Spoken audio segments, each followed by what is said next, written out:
Welcome everybody to another episode of Kick and Make Up. I'm your host, the American Hybrid, Nick Cunningham. With me as always, Jeremy J.D. Dorsey. What's up, man? Not much. Ready to do this. Feels 12, good to right? be back. Right, man. It feels like there's like gaps, but we're doing so much stuff in between. It's not really a gap, man. Exactly, man. It's only the 12th episode, like technically. Yeah. So it feels like it's a 112th episode. Just how much stuff, like you said, we've been doing. But we are definitely going to still try to get these shows flying now in the fall. There's so much going on, so we've got next few lined up already. Yes. So we will just barrel through this one and let you guys know what's been going on in the world of MMA, locally, internationally, UFC, Bellator, all the above.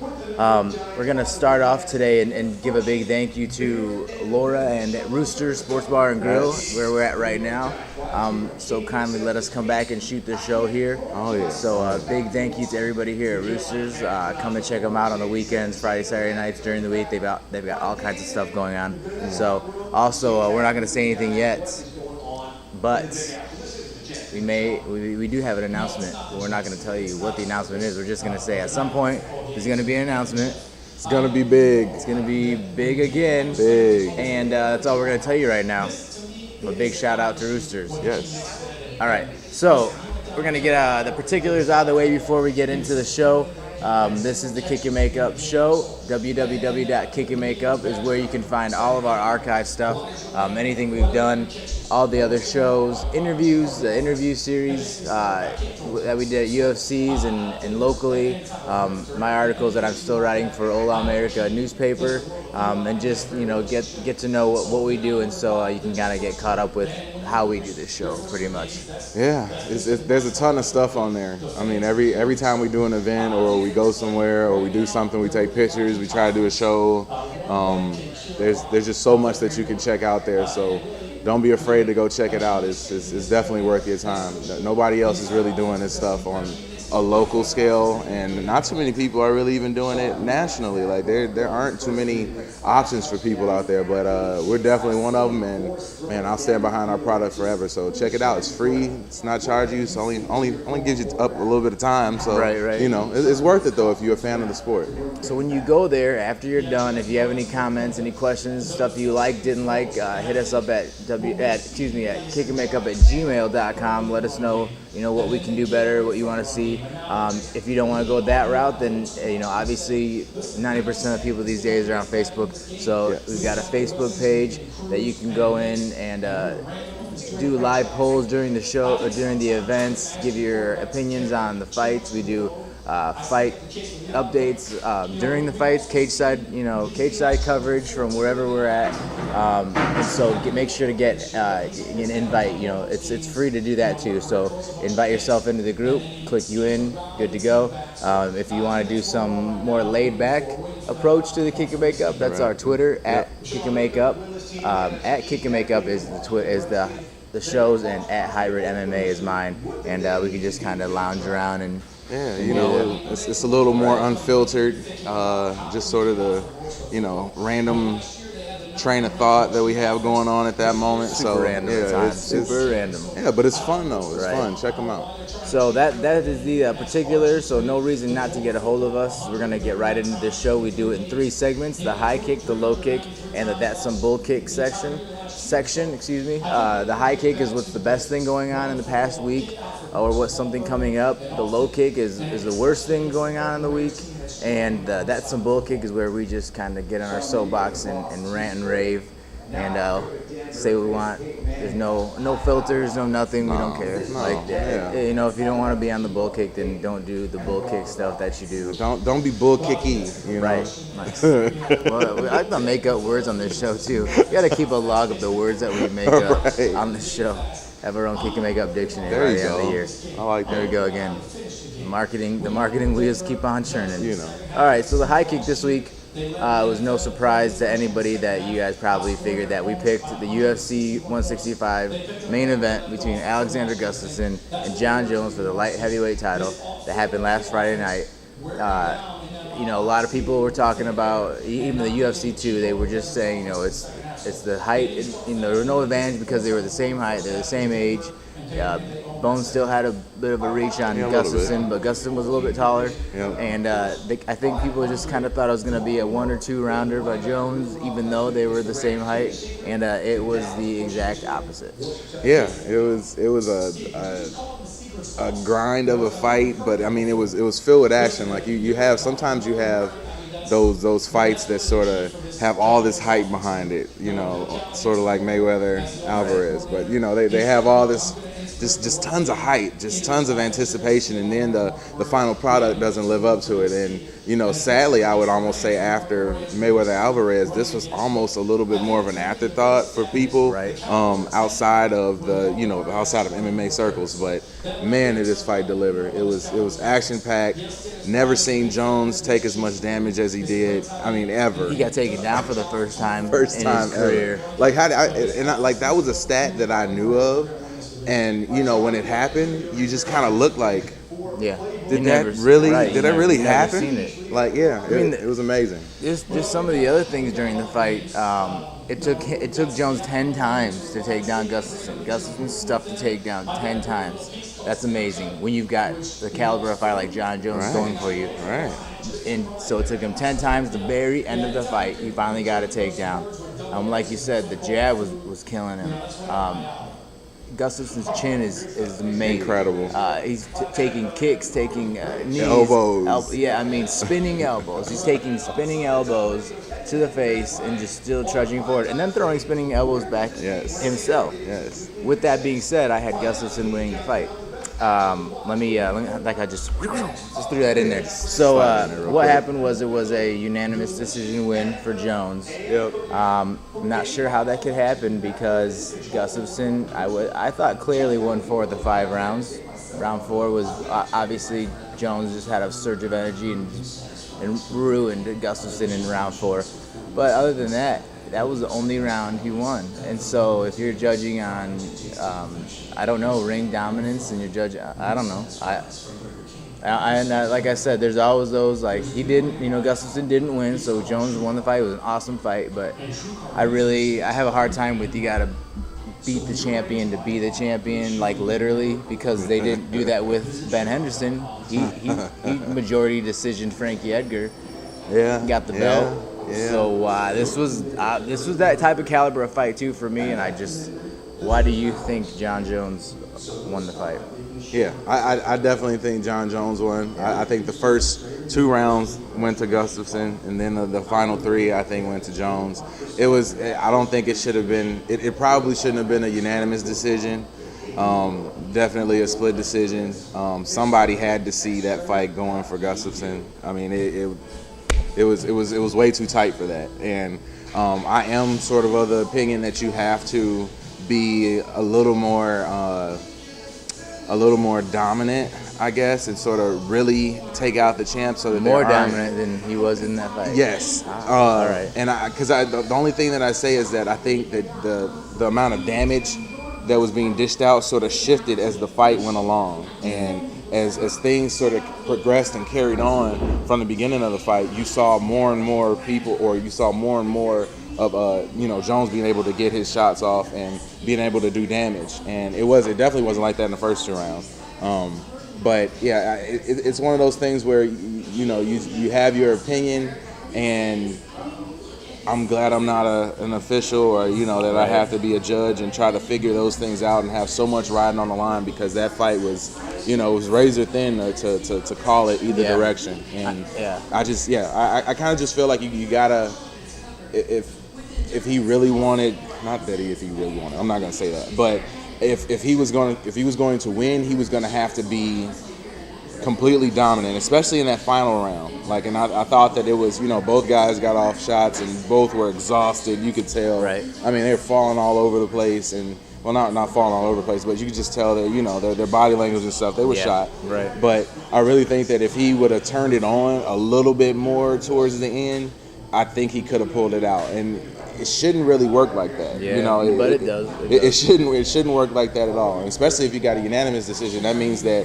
regardless of what he did in that round, it really wouldn't have mattered. So Yeah, well, unfortunately, it's going to be probably about a year before we see the rematch to this, because already Jones will be fighting Glover Teixeira Super Bowl weekend, February 1st. So that is the fight that the UFC's been clamoring over. Everybody wants to see. Can I just say something real quick about that fight? That's a very dangerous fight for Jon Jones. Yes. I'm very excited about that fight as well. I'm not anti-Jones at all, but it's when you start to see, GSP and Jon Jones and Anderson Silva dominate. You want to see good fights. Yes. I don't want to see them lose necessarily, but I want to see them tested, because you just get bored with watching them maul people. No pun intended for Gustafsson for one round or 1.5 rounds, and then they're done. So we'll do Glover Teixeira, Jon Jones in February, and then if Jones gets through him, then obviously they've got to do the rematch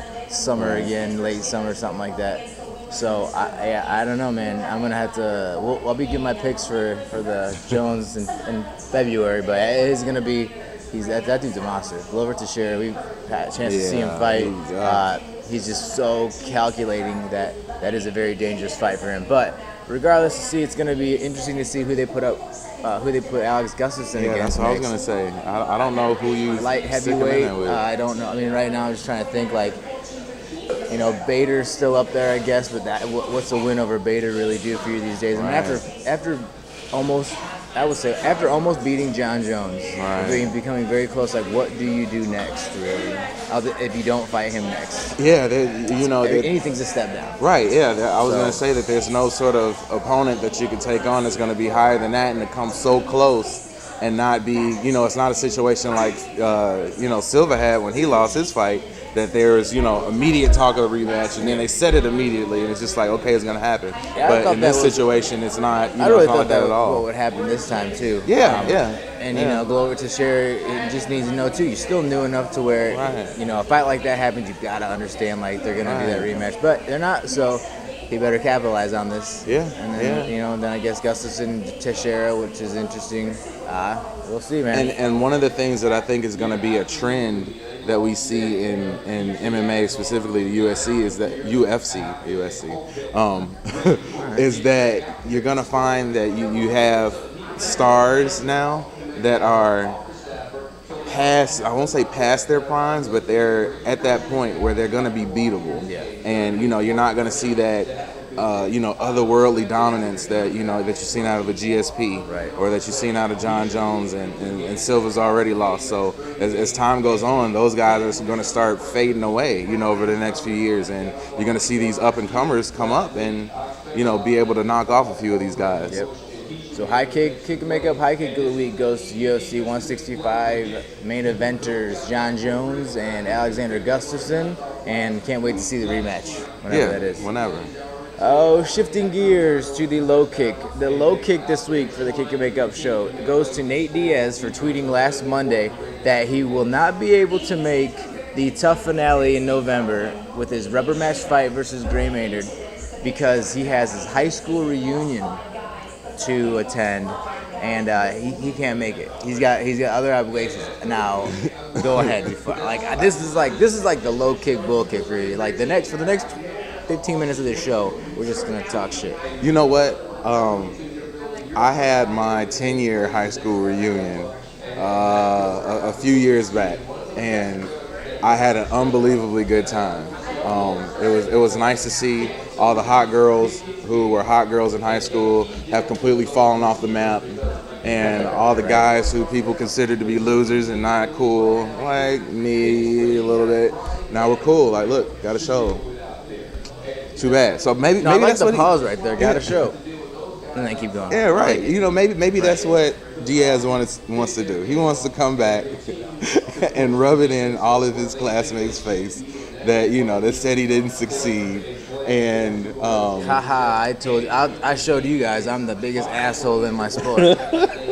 You guys thought I was just gonna be an asshole. Nope, I'm an asshole superstar. Yeah, I mean, as you can probably tell, and I'm sure everybody can tell, this is firmly tongue-in-cheek, I really don't understand his decision. And I mean, like, if I had the opportunity that he had, I would have missed my high school reunion, regardless of how much fun, it would have been. I don't really understand it, though. In case Nate Diaz, you're watching, like, I'm a big fan Not of in Diaz. case. He's you are watching. Okay, Nate Diaz, I know you're What's watching up, Nate? over there in Stockton, California. I know that I'm a big fan of the Diaz brothers. You guys do some interesting things sometimes, but every time you get in there, love the pitter-patter style of boxing, love the just rawness of you guys. Yep. And this is the rubber match. I really, really enjoyed the Gray Maynard and Nate Diaz fights when they were on. They were on, like, Wednesday night, fight night type of cards. They were main events of those cards. The last one was interesting. I forgot what happened, but something crazy happened the last time they fought, and it was a weird decision for Maynard, I think. But it's a rubber match. They each won. So why wouldn't you do this? I mean, what else are you doing? You're doing your high school reunion. But it's a big fight. It's a tough 18 finale. So you've got a little bit of viewership there. Right. Also on the card that night is Demetrius Johnson versus Joseph Benavidez for the flyweight title. So people are going to be tuning in for that fight. Yep. Their rematch. That's a rematch too. It's like I don't get what the deal is. Why the Diaz brothers have to always find some side thing outside of fighting. Like, the fights are plenty enough to keep you busy, but there's always these little side things that they tweet about it, they do blah blah blah. So it just seems like their talent outweighs everything else, but at a certain point, people are going to get tired of that, And if I was in this sport, as a fighter, I would try to get as much as I can. I would try to fight as much as I could, just to continue to keep my name relevant. You can't keep turning down opportunities like this and think that they're just going to come back around again. No, and last year, maybe not even a year ago, Nate Diaz fought for the title against Benson Henderson on a Fox card. Right. So it's like, dude, you're still a contender, and you say no. I mean, you beat Gray Maynard, still maybe number 5, 6, something like that. Beat him, you're still in the top 5. Like, if you're serious about this, you can't be turning down fights for high school reunions. I mean, I don't know, man. I've never gone to one of mine. I'm probably just one of those guys that's never going to go to it. I mean, I'd rather sit home and watch fights, honestly, than go to my high school reunion. I just don't really. But apparently, I'd like to do some more research, too, and see if Nate Diaz even graduated high school. Is that bad? Like, I don't know. I'm sorry. It wouldn't shock me. It wouldn't shock me either. I totally stereotyped. There's people that good and bad that haven't done what they needed to do in their high school years, but it's goofy. It was a goofy one, man. So that's why you get the low kick, Nate Diaz. If you did graduate in top of your class, I'm sorry for that last comment, but it's goofy. I like to see you fight, so I was just really disappointed to see that. Hopefully it comes out that it was all a joke and I'm really going to get to see this, because that adds a great fight to that fight night. Yeah, and I mean, I don't think he's in any spot to be turning things down. Right. So a quick low kick to Nate Diaz. Don't go to your high school reunion. Go for 5 minutes and then say hellos and then get out of there. All right. So this week's That's Some BullKick, the favorite segment of the week. That's Some BullKick. Love this one, man. Goes to fighters complaining. Fighters, just anybody and everybody. Fighters, owners, anybody. Your corner complaining about beards in MMA giving an unfair advantage in a fight. Example, Daniel Cormier to Roy Nelson recently for the upcoming UFC 166 fight. So that's in Texas, the one where Cain Velasquez Dos Santos 3. So this is going on right now, that he is talking to the Texas Department of Licensing and Regulations about this. Real professional, like we're going to the top about the beard. But he's not the first one, because Jorge Masvidal, who himself also has like a little mini guy, so that's scratchy too, is complained to the Washington State Athletic Commission about Michael Chiesa at UFC on Fox 8 this past July. And let me give the quote after you. What do you think first? And then I'm going to give this awesome quote from Jorge Masvidal. what I say right now doesn't really matter because you're going to hear this quote that is that's unreal. Want to talk after the quote then? Yeah. Let's read the quote. Let me clear my throat for this. This is clear my throat for the quote. This is literally one of the best quotes I've ever read, and I've been covering this sport for almost 10 years. Okay, so here's what Jorge Masvidal had to say to the commission and everybody else about Michael Chiesa's beard. I hope the commission tapes it up or something. It's too big. I don't want that in my eyes or something. It just looks too nasty, man. I know what that beard has. I don't know what that beard has in it. I don't even know if he washes that thing. I don't know what's going on in there. I come to a fight. I don't need ringworm and mat herpes. You know what I mean? The commission needs to do something because I know the rules are you're supposed to be able to see the chin. So they need to do something so that thing is not in my face. That's all I'm saying. I'm going to the commission to do something. I don't want that nastiness in my face. That looks like somebody off the street beard, you know? I might swallow a hair. I think that's like foul play. I'm definitely filing a complaint. He don't have to cut it, but he can braid it or something, you know? First of all, mad herpes. There's no such thing as mad herpes. I was gonna say I'm not a fighter. You're the fighter. I didn't know if maybe somewhere along the way somebody got mad herpes. I'm pretty sure that people had herpes in the cage, like in cage fighting and on the teams all around. But it's not Matt. It didn't come from the mat. Maybe someone named Matt had herpes. Gave it to him. Yeah, somebody named Matt rubbed his face on you and then whatever during some jits. But so anyway, yeah, you get herpes. I mean, you can get ringworm too. I mean, that's all. Right. That's whatever. But this is so weak. So weak. Talking about swallowing a hair. Swallowing a hair. You're getting punched in the face. You're getting elbowed in the mouth. You're getting choked out, and you don't want to swallow a hair. Yeah. Come on, that's some BullKick, man. Like, this is so weak. Like, and to Daniel Cormier, I'm stuttering because I'm just like, get out of here. Like, I had a beard for my first fight, and never did I think that it was going to take the place of hard work and training.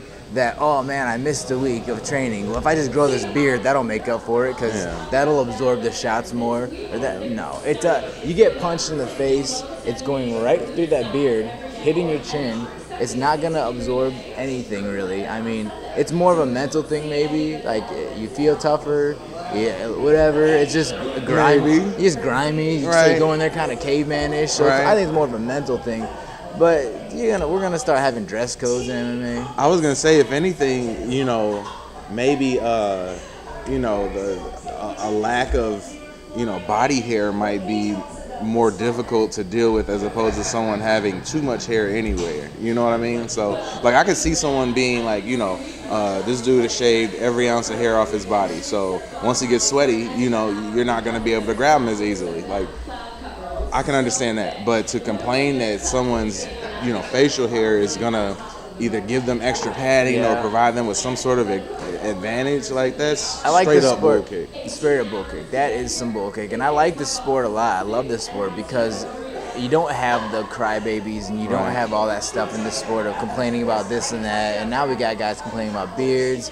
I know that somebody, I forgot who, complained about Clay Guida's hair. So braid that. Dude, that was distracting him more than anything. So why let that hair flop all around and do that whole thing? As soon as you go like this, look how exposed you are. Hey, look what's open. Like, who cares? Like, a beard, really? Yeah, even with Henderson, people complained about that with him too. And he took it upon himself because he didn't want the distraction. Yep. Which makes sense. Like, it was more distracting to him than it was ever to Anthony Pettis. It's an advantage for the other guy. I was gonna say, but then he lost the fight, so I don't know. I don't know either. I think whatever condition, like maybe it would be smart to come into the cage like stinky, like nasty, extra nasty. Like don't shower for 2 weeks and just come in there and try to fight somebody. Make it uncomfortable as possible for your opponent. To me, that's gamesmanship. Like if you want to take advantage of your body odor or whatever you can to do to make your opponent not want to face you. Man, you do that. You do that as long as it's within the rules. And I don't think that there should be a rule to get rid of facial hair or anything like that. I like Daniel Cormier too. He's exciting to see. A great story come up from Strikeforce, and after having issues with cutting weight and all that, he's a grinder. He's not a crybaby. He's a very hard worker, but man, it makes him look week to complain about beards, and they probably will. I mean, I didn't, when I was researching it too, there is a clause in it that says you have to be, trim and proper and whatever, you know. I just don't think they really care. I mean, nobody's really cared to get that bylaw out. Right. Section 17.2, need to shave and look good. Like, it's cage fighting. There's, really? But we're gonna. So I'm interested to see. I think Cormier is scared of Henderson, or scared of Nelson, of his punch. Cormier has knockout power, obviously, but it hasn't been dominant. Like, he's grinded out some wins. Right. Roy Nelson will knock you out with one punch. Yep. And he will just barrel through you. And I think that's what he's very, he's nervous about right now. Mm-hmm. So let's find different aspects to see what we can do. And this one's weak. I like beards. I don't know. So that's BullKick, man. That's some BullKick for this week. Yeah, that might be up there for BullKick of the year. We got to have a year-end show. We will, yeah. Oh, yeah. The awards. Yeah. The kickies. The kickies. Which is a little, light bulb. Look at the marketing train keeps on chugging. Jesus, man. Wow. Nice. The kickies. I like it. Reminds me of the Dundies. Remember that? For the office? Yeah. And it was in a bar too that they had too. So there you go. We have to do it up. We should get like an award made. Maybe I'll print out some pictures and cut something out. I think we could get one of these people that we gave any of these things to throughout the year to come in. I don't see why not.